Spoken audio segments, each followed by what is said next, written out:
Sa diyang koreksyonan ka, ayaw kalain. Ayaw isulti nga, gikasab-an na pod ko. Lucifer na, gikasab-an na pod ko. Ang utok sa mga tinuod nga nakingani, kasab-an ka. Ang utok ni mo ingon, nganong gikasab-an man ko? Nakasala di ay ko. Tama rapod. Dili kay, wala na reason, basta gikasaban ko, lain ang akong pagbati.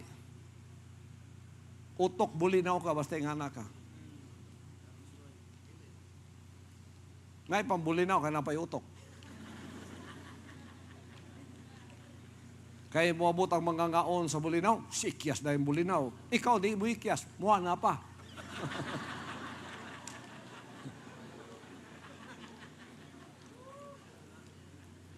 Pagkainganay mong mga pinulungan, mas napay utok ang tungaw sa imo.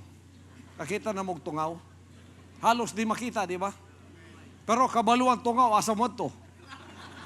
May pantungaw kay kabalo asa mo to. Tinaguan na ni mo na, matuan pa niya. Mas bright pantungaw sa imo.